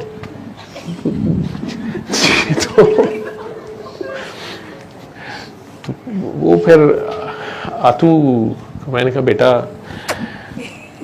ये MRI में तो आया, पढ़ लिया होता उसने। तो मैं कहा बाजी आपका मैंने नाम है नहीं रखा गूगली, ठीक है। तो ये गूगली जो होते हैं इनसे काफ़ी डॉक्टरों का रोजी रोटी चलती है। तो मैं क्या, अब नवीद साहब को जाके दिखाओ, ठीक है, मिल के आओ, मेरा सलाम भी दे देना। उन्हें मेरा भी पता है कि ये पुराना शरारती है, वो उनसे मेरी चलती रहती है। सर्जन बहुत प्यारे हैं, वैसे भी बड़े प्यारे इंसान हैं, महंगे बड़े सर्जन, लेकिन सर्जन अच्छे हैं, ठीक है। तो उन्होंने जितना प्यार से, नफासत से, जितने एहतमाम से आप खाना बनाती हैं, उसी तरह उन्होंने भी अपना काम किया और उस पर वो कॉन्फिडेंट है, इसलिए वो बड़ा कॉन्फिडेंटली कह रहे हैं कि यार मुझे पता है ना कि मैंने क्या काम किया, मैंने देख के काम किया। अब ये दर्द हो रही है, उतार है ना, छिड़ी हुई है, ठीक है। गिटार कभी देखा है आपने, या वायलिन या गिटार या संतूर, तो वो तार को जरा सा छेड़े तो आवाज आती है ना, तो ये जरा सी तार है, कभी कभार छिड़ी जाती है। सर अभी जब FNAC हुआ है, पहले नहीं सर नवीद ने करवाया था, वो एक और डॉक्टर थे उन्होंने करवाया था, मीर लतीफ़ में है, गर्देजी शायद उनका कुछ ऐसा नाम, जावेद गर्देजी साहब होंगे। जावेद। देखना तुझे अल्लाह अच्छे अच्छे डॉक्टरों के पास भेज रहा है, उनके पास तू कहाँ चली गई? वो तो पहले उन्हीं के पास गई थी ना, वो मेरे उस्ताद के बेटे भी हैं, पहले सबसे पहले उन्हीं के पास गई थी। तो अच्छा। उन्होंने कहा कि ये प्रीमॉर्फिक कुछ ऐसा एडिनोमा है, सर्जरी करूंगा ठीक हो जाएगा, ड्रिप्स लिख दी थी। तो वो ऐसा था कि ड्रिप्स लिखते थे तो मैं सियालकोट चली जाती थी, वहां जाके ड्रिप्स लगवाती थी। तो जब आराम नहीं आया, उन्होंने कहा वो AC नहीं चल रहा। अच्छा वो चल रहा है, अच्छा वो उधर गर्मी है ज्यादा उस जगह पे, देख लो AC ऊपर को तो नहीं किया, बस को नीचे कर दो या, अच्छा डिस्प्ले ऑफ, ठीक। अच्छा जी, फिर सॉरी, तब उन्होंने FNAC कहा कि चुगताई से करवा लो वेरी फर्स्ट टाइम। तो सर वो मैं गई, वो तो 10 मिनट का प्रोसीजर उन्होंने किया और बहुत पेनफुल था। उसके जो जब रिजल्ट्स आए तो किसी डॉक्टर को समझ नहीं आई थी, वो कहे थे कि ये तो हमें लगता है कि उन्होंने ऊपर से ही आपका कुछ ले लिया, डीप नहीं लिया। सो जो इस दफ़ा एजनॉटिक से मेरा FNAC हुआ, जो सर नवीद ने करवाया, वो बहुत पेनफुल था। वो भी पेनफुल था, बहुत पेनफुल अच्छा। था, उन्होंने नम किया था लेकिन बहुत पेनफुल था। तो बस अब डॉक्टर नवीद ने तो यही कहा कि आप ईद के बाद आओ और MRI कराओ और हम देखते हैं, अगर हम सेल्स मिल गए हैं तो हमने इसको छोड़ना तो नहीं है कि दोबारा फेशियल नर्व को ये डेड ना कर दे, तो हमने देखना है। और वो सर पकड़ के बैठ गए थे कि ये कैसे पॉसिबल है कि इतनी जल्दी दोबारा हो जाए। पेट स्कैन में नजर आया वो एरिया? सर पेट स्कैन में क्लियर था, उस पे था नो डिजीज। पेट क्लियर है? सर पेट में सिर्फ लिम्फ नोड्स में आया था कि स्वेलिंग है, तो इसलिए सर ने फिर अल्ट्रासाउंड कराया था कि आपको वायरल इन्फेक्शन है, हो सकता है ये लिम्फ नोड्स उसकी वजह से स्वेलन हो। तुझे कुछ नहीं है, तू जबरदस्ती दबन नहीं है। सर अब तो मैं फाइल मैंने क्लोज कर दी हुई है, लेकिन घर वाले जो हैं वो कहते हैं कि नहीं। और सर जैसे मैंने आपकी वीडियोस भी मैं देखती थी तो उसमें जो एक्सपीरियंस शेयर करते थे वो कहते थे जब हमने टेस्ट कराया हम बिल्कुल क्लियर थे। तो सर वो कैसे टेस्ट कराते थे जब आप तो कहते हैं कि टेस्ट ना कराएं, अल्लाह के इस पर जब कर दिया है तो यकीन रखें, तो फिर सर वो टेस्ट करा के बताते थे कि हमने टेस्ट कराया वो क्लियर था। मैं नहीं कहता किसी को कि टेस्ट ना कराएं, मैं खुद डॉक्टर हूँ जी, और अपनी डॉक्टरी भी पूरी करता हूँ। तो यही मेरे घर वालों का भी यही था डॉक्टरी कि का जो प्रोटोकॉल होता है उसके मुताबिक मैं उस बंदे को जो मेरे से डॉक्टरी मशवरा मांगता है या डॉक्टरी तरीका इलाज के साथ चल रहा होता है, तो मैं उस पर मेडिकल प्रोटोकॉल सारे फॉलो करवाता हूँ। स्पेशली वो कैंसर के केसेस जिनमें छुरी लग गई होती है, जहाँ कट लग गया होता है, वहाँ पे अब ये एक रूहानी बात है जो मैं कर रहा हूँ, तो वो बहरहाल फिर उसे मैं कहता हूँ कि आप इसको पूरा फॉलो करो, एक चीज़। ठीक है। दूसरा ये कि जैसे आपके केस में जिस वक्त एक बार रिपोर्ट नॉर्मल आ जाती है और आप ठीक होते हैं, ठीक है, तो उसके बाद मैं कहता हूँ कि अब इसके टेस्टा मेस्टा ना कराना है, ठीक है, उसको कहता हूँ।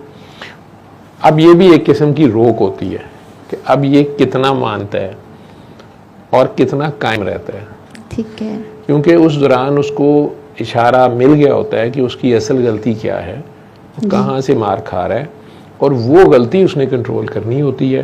प्लस इस बात पे कायम होना होता है। अब उसका ये टेस्ट होता है कि वो ये कहता है कि ये डॉक्टर जावेद की फूंक से ठीक हुआ है या फलानी कीमोथेरेपी या रेडियोथेरेपी से ठीक हुआ है या ये मेरे अल्लाह ने ठीक किया और मेरे अल्लाह ने, मेरी सरकार ने मुझे ये निशानदेही कर दी, मुझे ये मेरे दिल में डाल दिया, मुझे ख्याल गुजर गया कि ये मेरी गलती है, मैंने वो गलती पकड़ ली और उसके बाद अल्लाह का करम है कि आज तक मैं ठीक हूँ।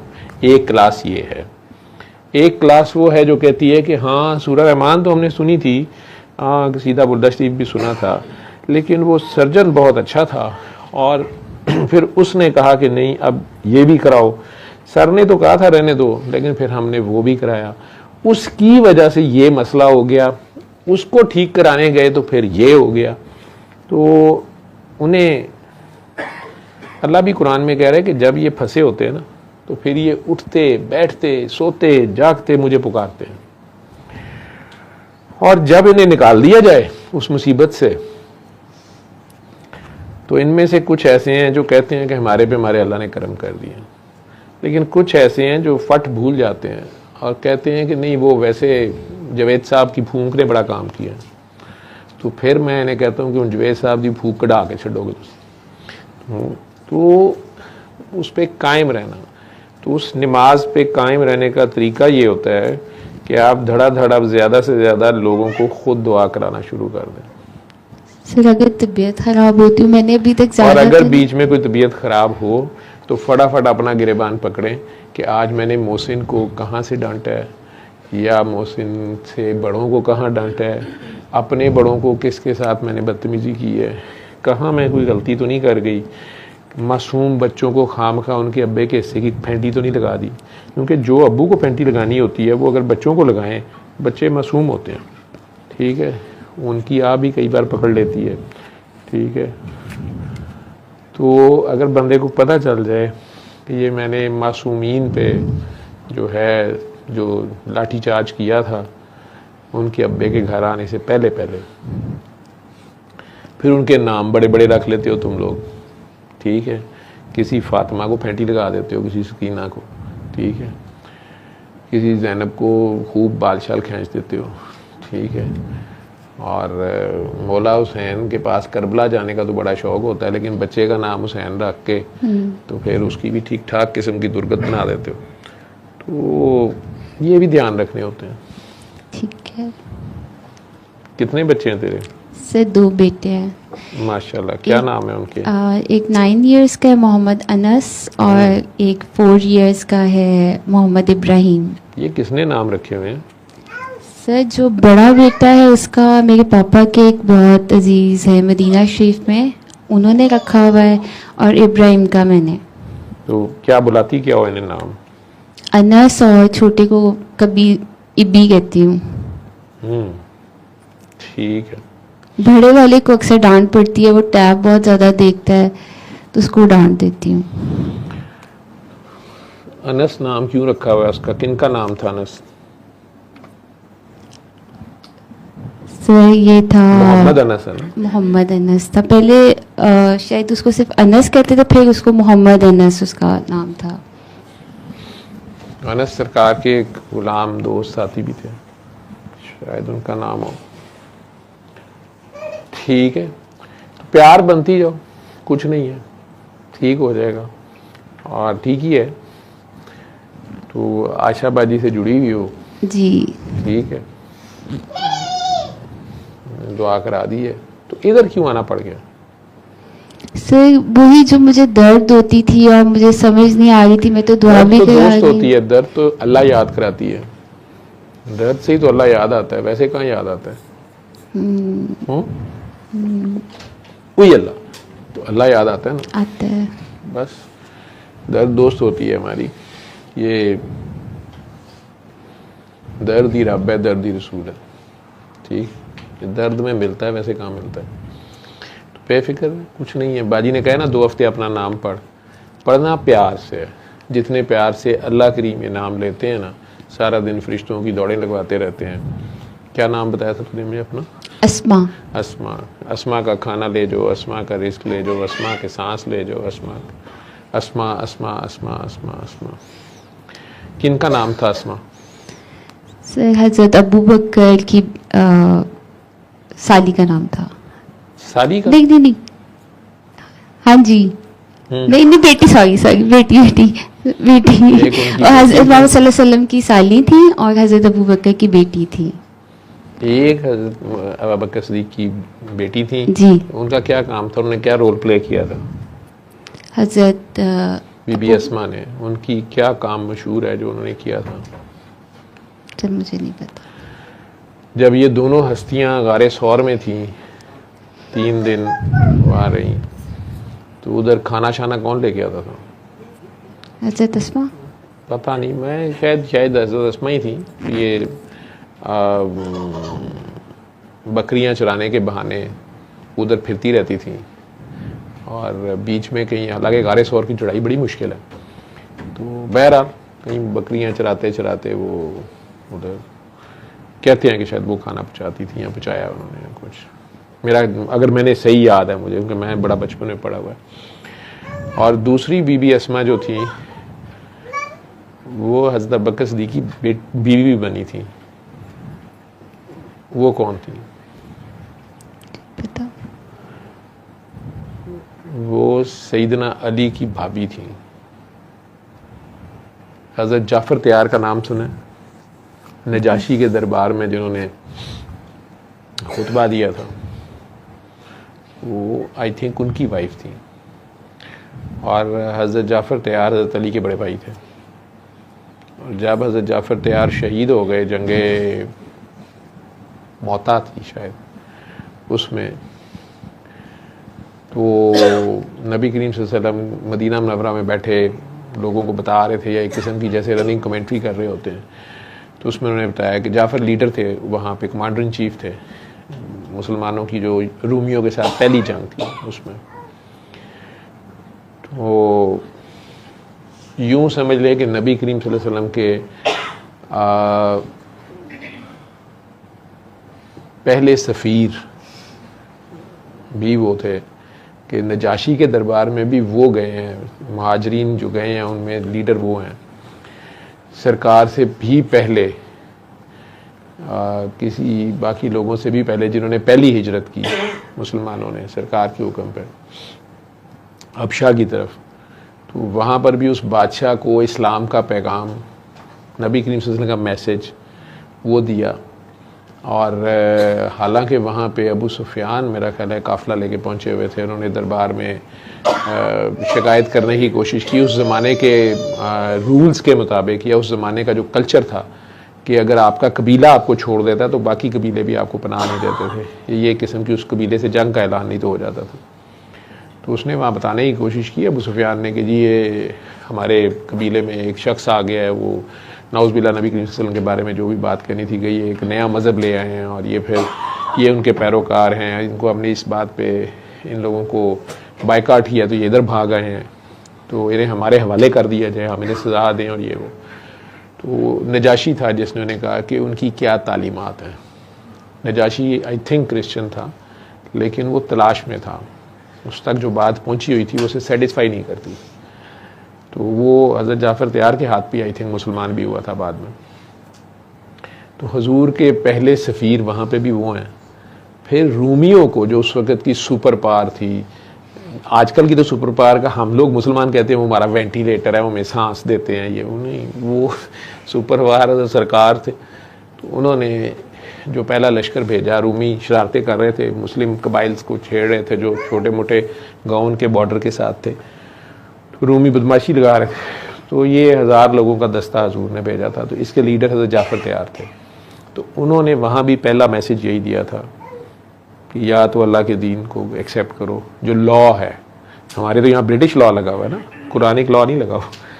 वो हमने नाम रखा हुआ है इस्लामी जमहूरिया पाकिस्तान, लेकिन हमारा जो कानून शानून है वो इरानी है, जो अंग्रेज़ों का, गुलामों का जो भी था गुलामी के दौर का।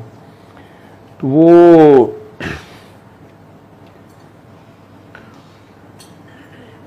वहाँ पर भी उन्होंने पहला मैसेज यही दिया। और दूसरा ये है कि नहीं तो फिर हमें जजिया दो, रूमी जजिया थे, ठीक है, जो उधर उस ज़माने का रूस अमरीका था, और नहीं तो फिर हमारे से जंग कर लो। तो जंग हो गई, तो उसमें सब वो शहीद हो गए। हुजूर ने पहले बताया हुआ था कि अगर ये शहीद हो गए तो फिर नंबर 2 कमांडर इन चीफ ये होंगे, और फिर भी शहीद हो गए तो नंबर 3 खालिद बिन वलीद होंगे।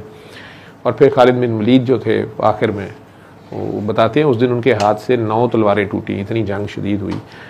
और आखिर में बहरहाल वो उन्होंने ऐसी जंगी चाल चली कि रूमी भी बस हो गई हुई थी उनकी, उन्हें समझ नहीं आ रही थी। उन्होंने कुछ मुसलमानों को कहा कि यार तुम लोग पीछे से पहाड़ के घूम के वापस ऐसे एंटर हो, नारे मारते जैसे पीछे से नया लश्कर आ गया। तो रूमियों को हो गया कि यार ये तो नए बंदे आ गए इनके। तो उसके बाद उन्होंने रिट्रीट करना शुरू किया। तो रूमियों ने भी नहीं पीछा किया, लड़ाई नहीं हुई, जिस पे सैयदना उमर फारूक को बड़ा एतराज़ रहा। वो बड़ा आके सरकार के दरबार में उन्होंने कहा कि मुसलमानों ये कॉन्सेप्ट नहीं था। तो सरकार ने कहा कि नहीं, जब हालात इस लेवल पे आ गए थे तो ये भी एक चाल ठीक है, नेक्स्ट टाइम पे बात चलेगी। लेकिन बीबी अस्मा जो कहते हैं ना ये मुसलमानों को 4 शादियों की इजाज़तें और ये वो, और हजूर ने इतनी शादियाँ की, बाकियों ने इतनी की। ये जहन में रखें कि मुसलमान बहुत थोड़े थे, मर्द उसमें बहुत थोड़े थे, ठीक है। अब जो मुसलमान जंगों में शहीद हो रहे हैं उनकी बीवियां, उनके बच्चों की कफालत कौन करेगा? और वो जंग भी ऐसी थी कि थोड़े से लोग और इतनी बड़ी पार से लड़ रहे हैं। उस ज़माने का जो कल्चर है, जो मज़हब है, जो दीन दुनिया है, जो असूल हैं, उन सारों की बेस पे ये थोड़े से लोगों को लानत मलामत भी हो रही है। लोगों के नज़दीक तो ये काफिर हो गए ना, नौज़ुबिल्लाह, मुर्ताद हो गए, काफिर हो गए, उनके दीन से हट गए। तो सोशली भी आपका बाइकाट है। खुद सरकार दो आलम की 2 बेटियों को डाइवोर्स दे दी उसने, अबू लहब ने अपने बेटों से, जो बाद में सैयदना उस्मान गनी के अक़द में आई। एक को तो बल्कि उसने, एक ने मारा भी, उनके पेट में बच्चा था, वो ज़ाया हो गया और खुद उसी में उनकी शहादत भी हो गई।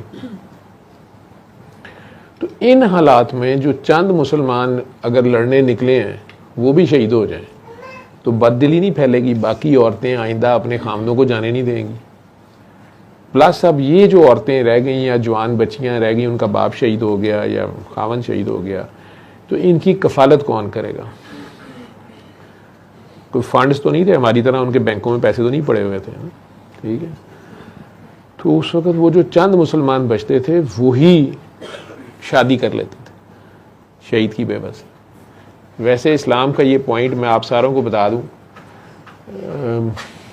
पिछले दिनों कोई मेरे से आर्ग्यू कर रहा था कि जी वो हम दोनों एक दूसरे से पसंद करते हैं तो उसका खामंद उसको तलाक नहीं दे रहा और हमने शादी करनी है, तो देखे ना जी अल्लाह ने इजाज़त दी है, लड़की अपनी मर्ज़ी, औरत अपनी मर्ज़ी से रेफ ना रहे।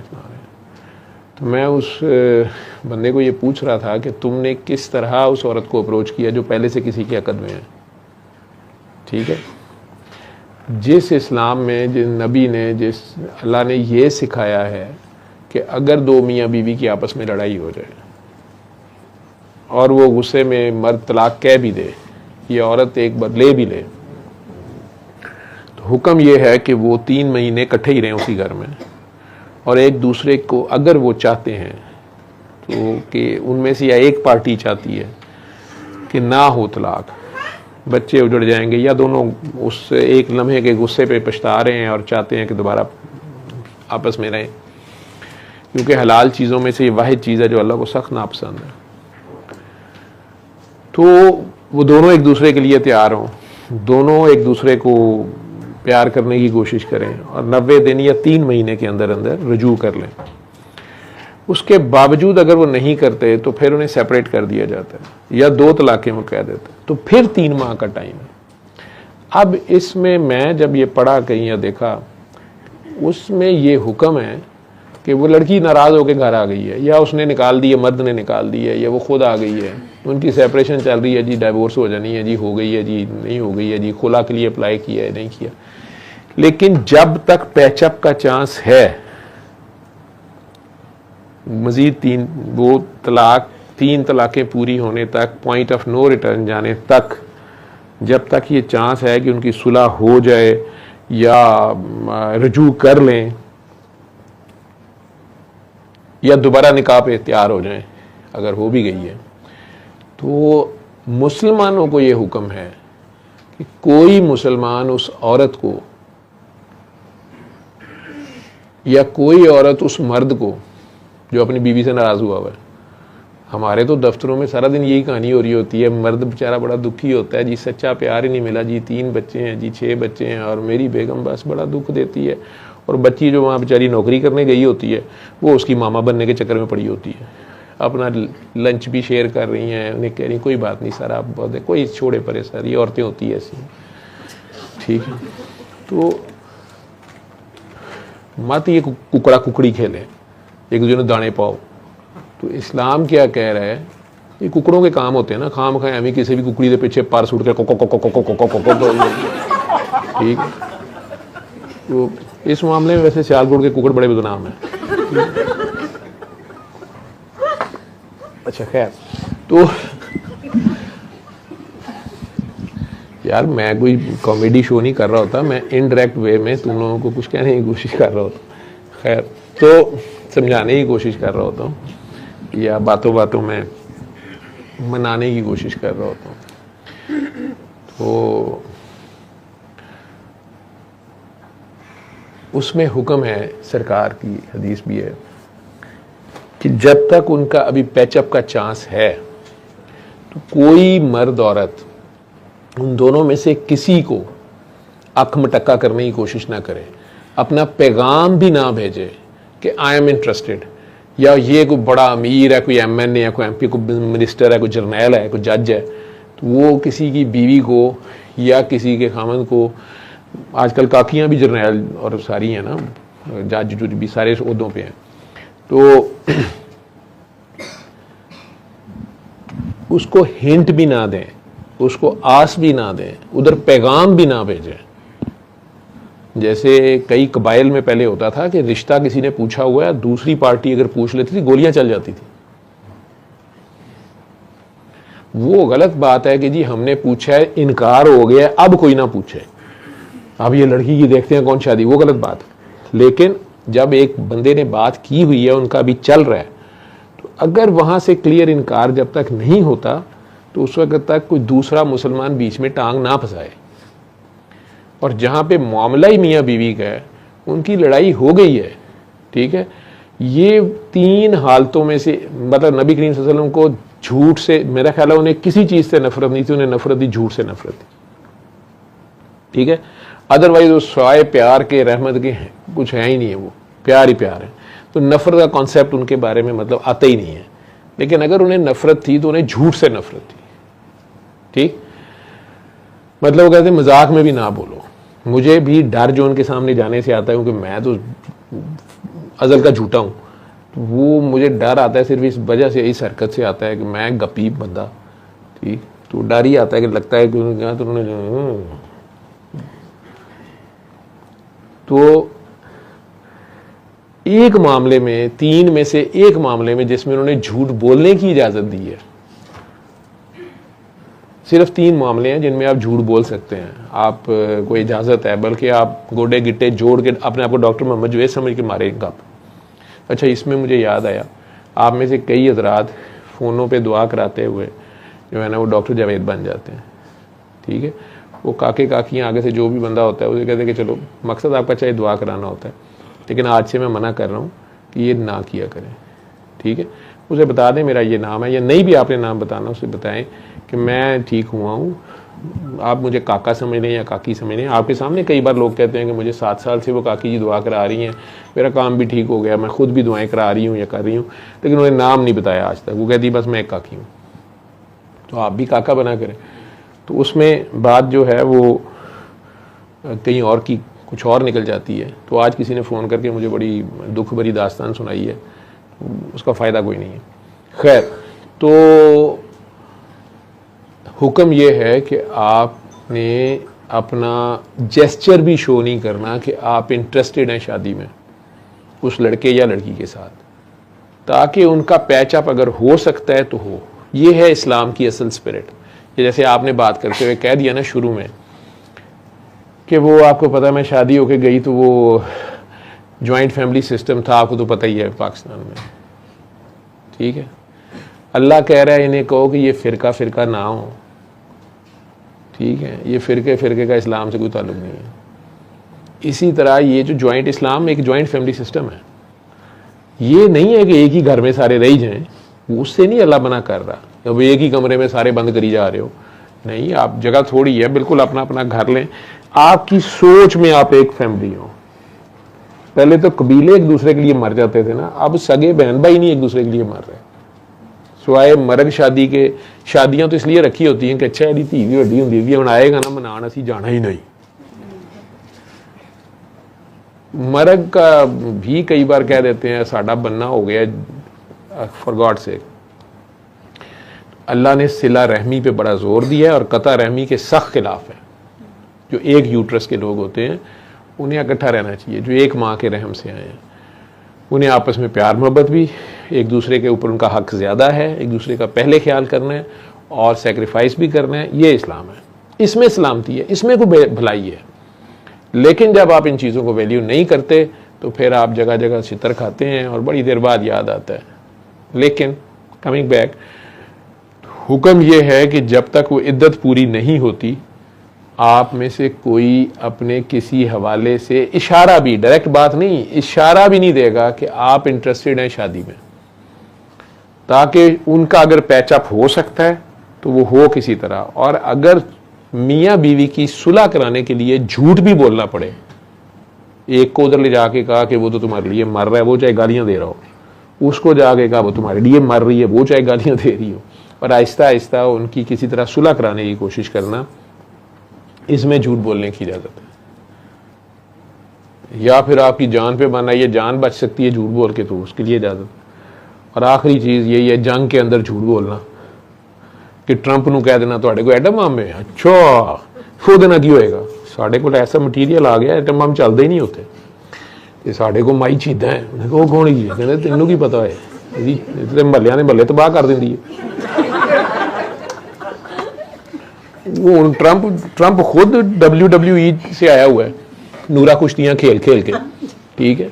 इन्होंने तो एक बार असी अपना झारे का भरा घलता कि पता नहीं बेटा था उसका, वो उधर इनके पहलवानों को थप्पड़ मारे, वो रिंग तो बाहर, वो सारे हाथ जोड़ गए, भाईजान सच्ची मुच्ची नहीं लड़ना, उन्होंने समझ ही ना आया, बेचारा खानदानी पहलवान, बड़ी मुश्किल इन्होंने उसको ये नूरा कुश्तियों पर लगाया, ठीक है। नवाज शरीफ साहब उसके बाद पैदा हुए, तो ये उन्होंने घर हूँ, हालांकि उनकी कोई बच्ची है, मैडम कलसूम नवाज उन्हीं की उस घर से हैं,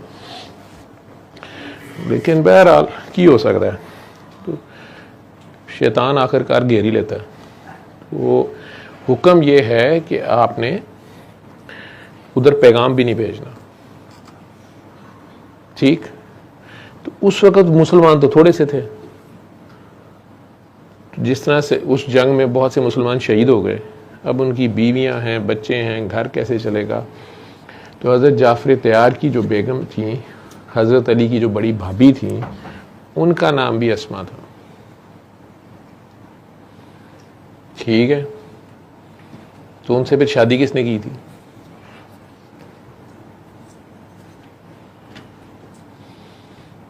उनसे शादी सईदना अबू बकर सिद्दीक ने की थी, ठीक है।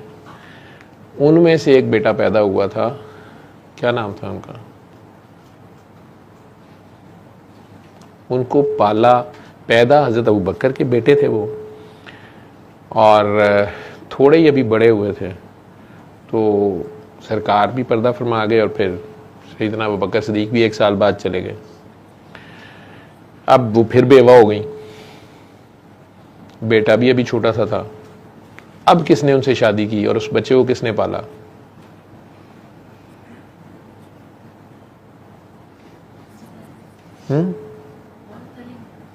तो हजरत अली ने अब इस भाभी से शादी की, जो उनके बड़े भाई की बेवा थी पहले, फिर सईदना अबू बकर सिद्दीक के निकाह में आ गई, उनमें से एक बेटे भी पैदा हुए, मोहम्मद बिन अबी बकर।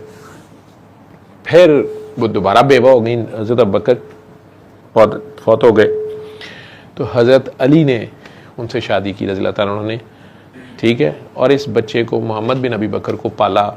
चचा रिश्ते में तो लगते थे, मतलब सईदना अबू बकर सिद्दीक के हवाले से, बेटे तो वो उनके थे, ठीक है।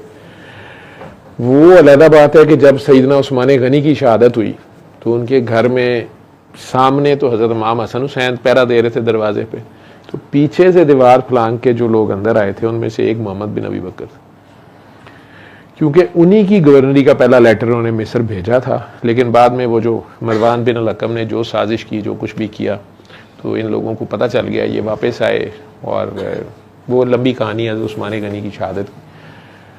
एनीवेज, तो जब सईदना उस्मान ने उन्हें देखा और उन्हें कहा कि तुम भी मुझे मुजरिम समझते हो, तो वो पीछे हट गए थे सॉरी करके। लेकिन वो साजिश ऐसी थी, जो भी उस वक़्त की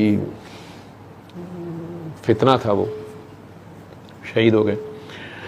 तो बहुत से सहाबा उसमें शामिल थे जो हज़रत उस्मान गनी की पॉलिसीज़ के ख़िलाफ़ थे। तो एक किस्म की बहुत मुसलमानों की वो बदकिस्मती है हमारी। एनीवेज, तो ये बीवी अस्मा, ये भी बीवी अस्मा है, और आप भी अस्मा है। इतनी लंबी कहानी मैंने इसलिए सुना दी। तो ये शादियाँ इसलिए भी होती थी। एक बीवी की मौजूदगी में सैयदना अबू बकर सिद्दीक और ख़ुद बूढ़े हैं, 60 प्लस हैं, तो वो शादी कर रहे हैं, ठीक है। और उनकी पहली बीवियों ने कोई इतराज़ ही नहीं किया, कोई वैंड नहीं पाए, कोई लालच नहीं गई कि एक ही कर देते। तो स्पिरिट थी इस्लाम की, जो ट्रू स्पिरिट थी, उसमें पीछे मकसद शादियां करने का, कोई मज़े लेना या खूबसूरत औरतों के चक्कर में रहना, ये नहीं था। इफ़्फ़त कायम रखना मकसद था। कुरान में भी ध्यान से पढ़ेंगे तो ये सारा रिलेशन जो है वो इफ़्फ़त कायम करने के लिए। उसमें आगे नस्ल भी अगर बड़ी मुसलमान चाहिए भी थे, ठीक है। तो इसके एक मेन पीछे ये वजह भी थी। खैर, वो इतनी लंबी कहानी तेरे साथ हो गई। और हमारे लोग पहले ही मुझे कहते हैं कि सर आप इतनी लंबी कहानियाँ सुनाते हैं, बात कहीं से कहीं ले जाते हैं, ना उसका सर होता है ना उसका पैर होता है। अब इस बात में अंदर भलाई ये सारी बातें सुनाने का क्या फ़ायदा था। तो आप लोगों की मेहरबानी है कि मैं आपको गरम गरम ठंडी तत्ती सुनाता रहता हूँ, आप बर्दाश्त करते हैं और ठीठा तरासते रहते उत्थे ही हो जिथे तुसीं रहते हो। लेकिन इलामा इकबाल ने मुझे हौसला दिया हुआ है कि ज़रा नम हो तो ये मट्टी बड़ी जरखेज़ है साकी। तो मैं ये शबनम जो है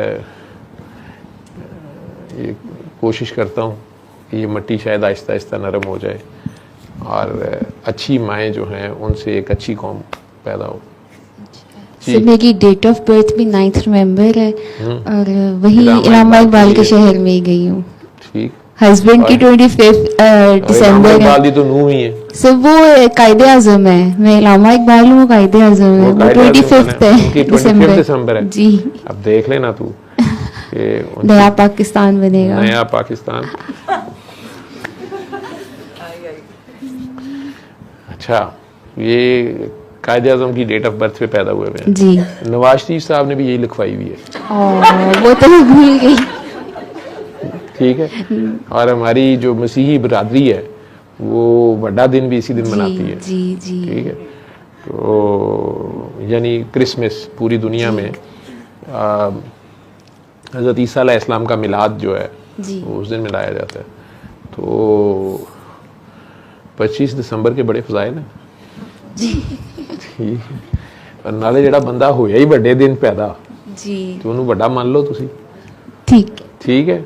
चल शुक्र है, बात समझ आ गई। तो अपना नाम प्यार से पढ़ती रही, इतने प्यार से जितने प्यार से अल्लाह ये नाम लेता है ना सारा दिन। सो 1 वीक पढ़ना जितना तेरी बाजी ने कहा जी, ठीक बाजी नहीं छोड़नी बीच में से बाजी को निकाली जी, ठीक है, बाजी नाते पढ़ती है ते बड़े प्यार ना एदा टिंग उठे लिंक की गई। सैयद इस दफा गुंबद हज्जा के सामने वही सुनती गई हूँ, अंदर गाजुल जना में भी। ठीक है, तूने मोहसिन के लिए दुआ की थी वहाँ पे? जी सर। क्या दुआ की थी? अल्लाह मियाँ इसकी दाढ़ी सफेद ना हो। सर पिछले दिनों काली करवाई हुई थी। पिछले दिनों करवा के आए थे, डाई करवा के आए थे। डाई करवा के जी, इनके इनहेरिटेड है वाइट बाल जो है ना, सब भाइयों के हैं ऐसे। कुछ तो बहुत बूढ़े हैं, जवानी में बुजुर्गी आ जाती है। जी जी, कुछ तो बहुत ही बूढ़े हैं। वो कहा ना कि बुजुर्गी तो है ना, जिस माँ के ये बच्चे हैं जी जी, तो कुछ तो आया होगा ना जी, सबको है, सबके। आप बस सारों को प्यार से, जो कि आपके लिए सारे बड़े हैं। जी सर। आप बस इज्जत दिया करो सबको। जी सर। ठीक है जी। और बड़े कभी डांट डपट कर भी दें तो वो आपके फायदे के लिए होती है। जी सर। खुश रहना चाहिए। सब बहुत कम आते थे हमारी तरफ, लेकिन जब भी आए हैं तो इज्जत और प्यार से ही एहतराम ही किया उनका। बस ये आपके ऊपर बनता है, ये कोई आपने एहसान नहीं किया। जी सर। ठीक है जी। लाहौर दी कुड़ियां तो साडा नक ना नहीं, देखना छोटा जिहा नक है मेरा, तेरी मेहरबानी। जी सर। ठीक है जी। सियालकोटी कहन के आ हो लियाए सन कुड़ी एक लाहौरू, आफत ही सी वाह जी। ठीक है, ठीक। ਉਹਦਾ नखरा ही बड़ा सी। तो वो कहें कि नहीं नहीं लाहौरू एक कुड़ी आई है, इतों तो सारिया माइया पर्स कच्छे मार के लाहौर टुर गई ने कहती है जी नूह लियानी। ठीक, खबरें आए ना ऐसी। जी। ठीक है कि सियालकोट में लाहौर ब्रांड की वाह वाह वाह वाह हो जाए, कित्थों लियाए नूह लाहौरू, होर कित्थों लियानी सी। ठीक, असी घट हाँ किसी नालों। जी सर। ठीक, थैंक यू। आप किसी और को पकड़ा, मेरे से इतनी बातें की हैं तूने, दर्द तो नहीं हुई? नहीं नहीं, थोड़ी सी एक दफा हुई है, लेकिन वो फिर पता नहीं खुद ही ठीक हो गया है। वो उस वक्त जब मैंने कहा ना कि यह काम ठीक करते, तू क्या नहीं नहीं नहीं नहीं नहीं वो उस सर। वक्त होती है जब अंदर से होता है ना सर कैसे- डेली कैसे भी नहीं हो सकता होती, डेली भी नहीं होती है, लेकिन कभी डेली तो तू अच्छी है, तुझे रोका हाँ, इसीलिए जा रहा है कि तू कभी-कभी। अच्छी है। अगर तू गॉन केस होता फिर कुछ नहीं होता। ठीक है, तो वो कोई फरिश्ता छोटा सा पास बैठा हुआ है, तो उसको पता है कि काकी यहाँ से गलती करती है, तो वो उस वक्त स्विच ऑन करता है, ऑफ कर देता है। ठीक है। सर ये सूर्य रहमान थेरेपी के बाद ही पता चला कि कुछ है, हम्म, पहले तो पता ही नहीं था। वो अंदर ही अंदर फैल जाता खुदा न खास्ता। जी ठीक है, नहीं वो पता ना तू कराने निकलती, तू एक हफ्ता और सूर्य रहमान सुन लेती तो उससे भी तुझे गलती पता चल जाती। या तू जितनी तनदही से तू डॉक्टरों के पास जा रहे हो, जितनी अब तो नहीं मुश्किल जा मिजाजी रही। से, उतने ही प्यार से अल्लाह के आगे फिर पेश हो जाती कि अल्लाह मियाँ मैं करा लेती हूँ, जिस डॉक्टर को पैसे देने हैं मैं दे देती हूँ, नहीं मुझे बता दो दे मैं क्या करूँ। सर तो इस मियाँ दफा इशारा दे तो देते। मैं इतनी खुश थी क्योंकि मैं जब भी जाती थी मुझे वायरल इन्फेक्शन होता था। इस दफा मैं बहुत खुश कि मैं बीमार नहीं हुई, मेरे दोनों भाई हो गए लेकिन मैं नहीं हुई। वापस आई हूँ, एक हफ्ता बीमार गई हूँ लेकिन डॉक्टर के पास नहीं गई। लेकिन जिस दिन बहुत ज्यादा तबीयत खराब हुई है फिर मैं इत्तेफाक गई हूँ तो मुझे ड्रिप्स वगैरह लगी थी। देखा मुझे ये फोन आ गया काकी का, जी, ये भी जी।